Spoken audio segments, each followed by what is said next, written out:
Hello po, magandang umaga, magandang gabi 'no, kung nasang panig man kayo ng mundo. Ayan, medyo mababa pa ang ating energy, kakagising-gising ko lang. Shuffle-shuffle muna natin ang ating mga card. Ayan, magandang Lunes ng araw sa inyo 'no. And, na-cleanse natin 'tong mga ating cards. Salamat po sa lahat ng ating mga bagong subscriber, sa mga nagbabalik, sa mga nagse-share, sa mga tawag din na nagsusupport po sa atin ha. Salamat po sa inyo. And available pa rin po ang ating mga sitrain. Ayan. Pag nakita niyo nag-glow po ha, tinatawag niya kayo para sa inyo po yan. And ang ating amethyst, yan, para sa magandang kalusugan. And meron din pa po tayong rose quartz sa nandun lang sa may bandang ilalim. Check natin kung ano po marireading natin ngayon ha. Ito, isang card lang ang gagamitin ko, no? Gusto kong gamitin tong ating white tarot card. Ayan. Oops, ang dami nito, ha? Shuffle natin ulit. Nagmamadali. Isa-isa lang po, spirit guide. Ano pong reading natin ngayon?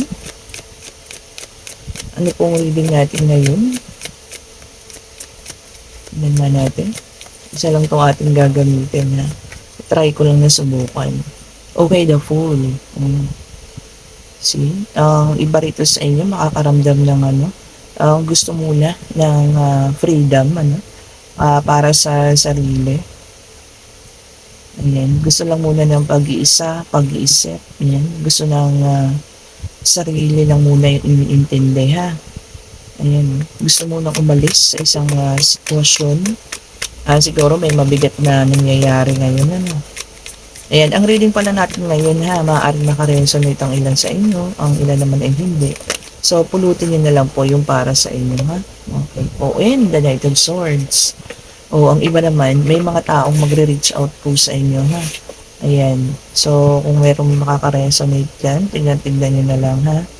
Okay, so ang reading natin ngayon ay kung ano ang magaganap, ayan, ang maaaring mangyari sa inyo sa mga susunod na mga araw. Ayan. Okay. Or pwede rin namang sabihin natin na kung ano yung mga nararamdaman ninyo ha, itong mga panahon na ito. Ito maaari may mag-reach out o mabilis pagkilos. Ito naman, maaaring gusto nyo lang ngayon ng freedom. Sarili lang muna. Ayaw nyo muna ng may mga makakasama. No? Gusto nyo muna ng katahimikan. And the King of Pentacles, so yung iba naman sa inyo, pagtutuunan sa buong linggo na ito ha, ang tawag dito, pagtatrabaho. Ayan, no? So, pwede rin pala natin sabihin siya, magaganap or maaaring maramdaman ninyo sa isang buong linggo na ito. Oh, di ba? Pwede rin yun. Ayan. So, yung iba ha, puro paghahanap buhay lang ang nais, Ayan, no? Okay, and this is Eight of Swords. May iba rin na makakaramdam ng pagka-trap. Ayan. Parang feeling trap sa isang sitwasyon. Pwedeng sa trabaho din to, no? Matatrap kayo sa paggawa. Magiging very, very busy kayo within this week, ha? Okay. Check pa nga natin. Tignan pa nga natin kung ano mga susunod na pangyayari. O maaari nga makakaramdam kayo ngayon ng parang, bakit, hindi ako makaalis-alis sa ganitong situation. Ganyan, Ayan, sa ating Eight of Swords. Ang ilan sa inyo, ha? So, ayan, kung kani-kani naman yung mga nasagap kong energy dyan, comment down below kung sa inyo po yan, ha? Kung nangyayari na sa inyo yan ngayon. And then, this is a Seven of Wands. Ayan, may ilan din sa inyo, ha? Na parang, ang tawag dito, ipaglalaban ninyo kung ano man yung mga nasa puso at isipan ninyo, ha? Maaring iba dyan, magkaroon ng pagdedebate, ganyan. Kung sa relasyon naman, magkakaroon ng kaunting pag-uusap, and then kung ano yung gusto mong mangyari, yun ang gusto mong masunod. Kumbaga, ipaglalaban mo siya. Check nyo yan ha. Baka nangyayari na yun sa inyo ngayon or maaaring mangyari pa lang itong mga susunod na mga araw. Okay. natin yan. Check natin yan. Ito ha, maaaring iba sa inyo meron kumontak. Na itong source. Mabilis. Pwedeng ka mag-anak, pwedeng dating kakilala, dating kaibigan ha. Nagmamadali. Para may gustong sabihin ha. And meron din tayo ritong 8 of Cups. Ayan. Meron naman sa inyo, nagpabalak na, pwedeng merong aalis, pupunta ng ibang bansa. Meron din pong gustong umalis sa isang sitwasyon, ano? Maaaring magdesisyon na, natapusin na yung isang sitwasyon na yan.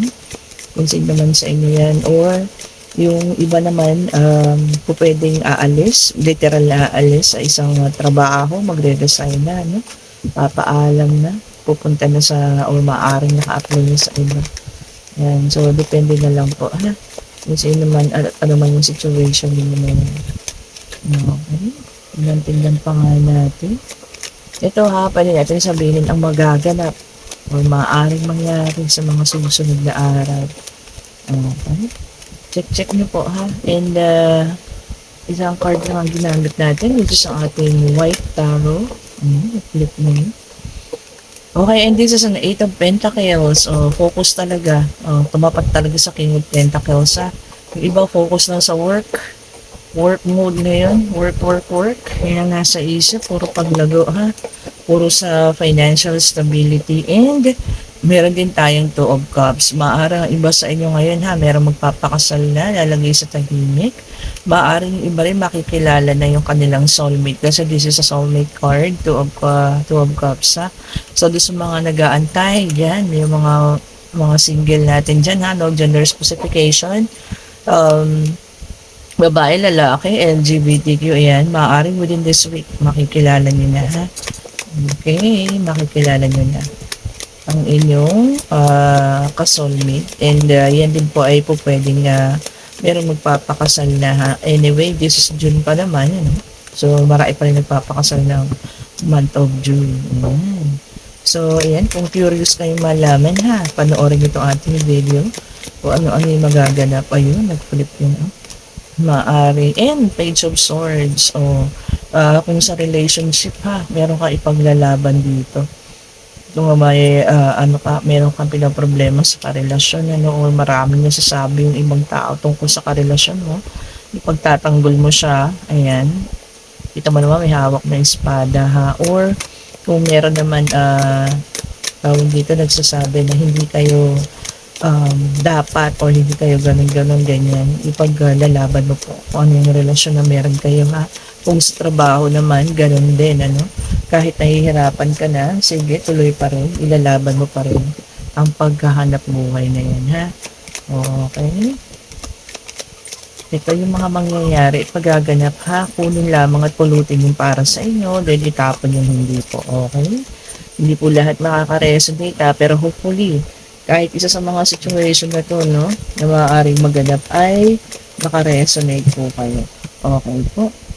At itong ating isang makulit na tuta po ay lumalabas. Ito, pilit umaakyat. Kung nakikita niyo siya, ayan, nagugulo.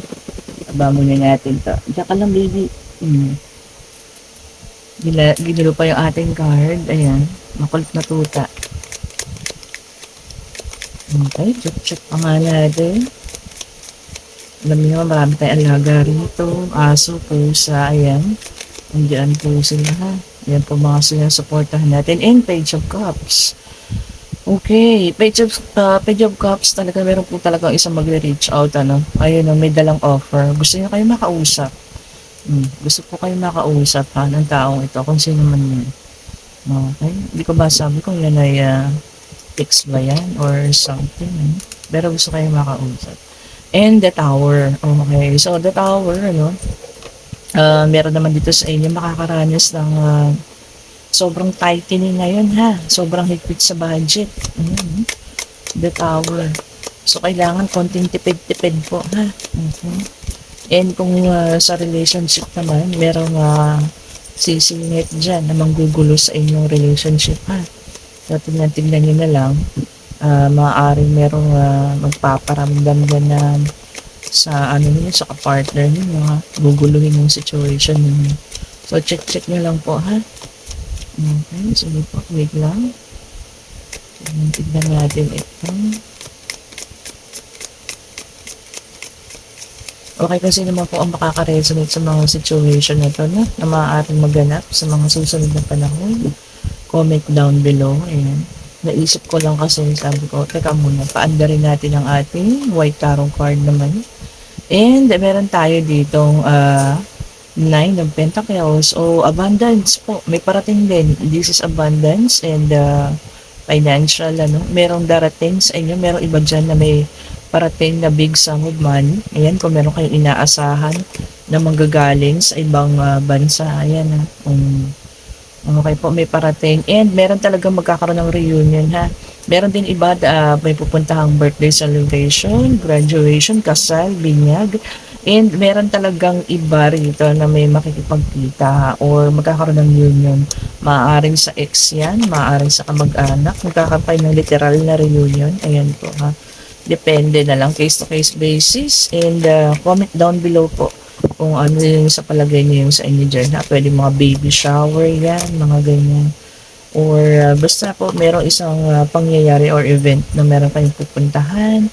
And then meron tayong Three of Pentacles. Ayan, maaaring meron kukonsulta rito ha. Pwede may kumonsulta sa mga doktor. Pwedeng magkakaroon ng mga meeting sa trabaho. Ayan ha. Pwedeng kumonsulta sa doktor sa pangkalusugan. Meron din kukonsulta, maaaring merong buntis. Ganyan ha.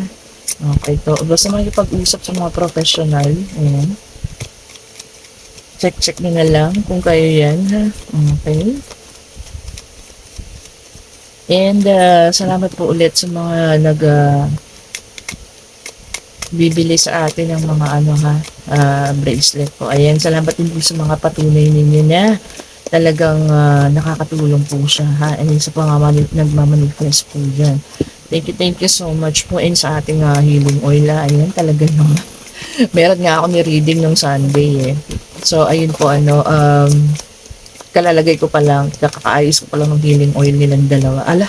Nung gabi po, nag-chat na siya sa akin, nag-reach out na yung taong pinalagay niya yung pangalan niya doon. So, nagulat ako, and nag-uusap na sila, and ngayon medyo okay naman na po. Oh, di ba? And the lovers, ayan. So, this is also a soulmate card.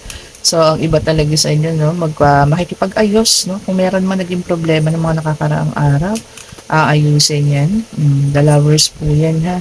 And it's being guided by an angel. Ayan, ang pagsasama na yan. So, magkakaroon ng pag-aayos kung meron mga pagtatampuhan ng mga nakaraan, maayos na yan.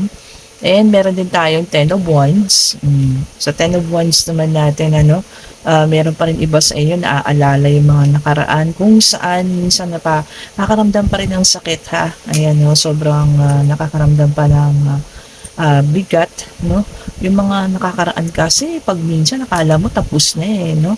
Pero pagka pala nauungkat pa rin, ngayon pa rin, masakit pa rin eh, no? Ayan, lalo yung mga past na mahirap talagang kalimutan. Okay, so ayan, ang mga paparating, kung sino man po ang mga makaka-resonate dyan, this is just a one card reading natin. Pinulot ko lang itong ating tarot card. Kagigising ko, parang tinawag niya ako. Ayan, sabi niya, "Uy, ako naman." Parang gano'n. Ako naman yung gamitin mo. Okay, so yan ang ating white tarot card, ang mensahe, no? Maaaring parating, maaaring ngayong linggo, pwedeng sa susunod na buwan. Ayan, pick upin nyo na lang po ha kung ano yung magiging para sa inyo. And ngayon po, mag-isip na kayo ng mga katanungan, answerable by yes or no.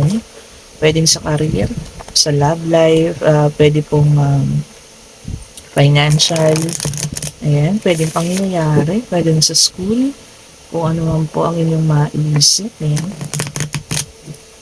Maaari may mga matuwa dyan ha. Meron mga kukontak na naman.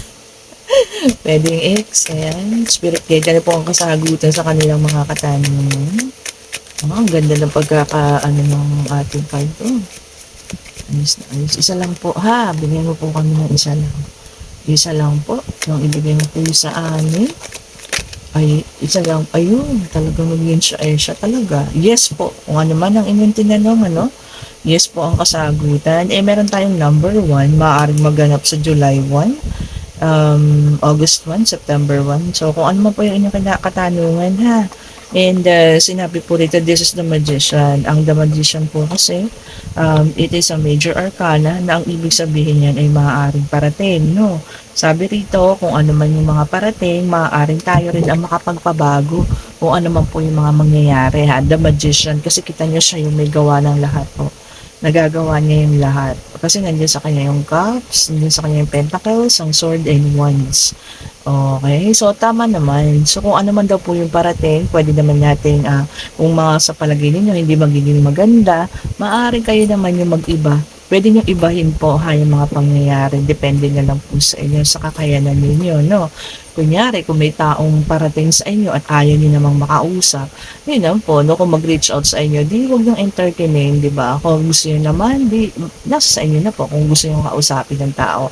So, ibig sabihin, the magician kayo pa rin po ang masusunod kung ano yung gusto ninyong mangyari ha, sa mga susunod na panahon po. Ayan, ang mga baraha po ay gabay lamang and kung ano nga po ang inyong nais ay siya pong matutupad at syempre po sa Diyos lang tayo laging kumapit mo ha. Thank you so much po sa lahat ng mga nagsasubscribe, nagla-like, and kung nagugustuhan niyo yung ating reading, pa-share na lang po ha. And ito po, meron pa rin tayo ang ating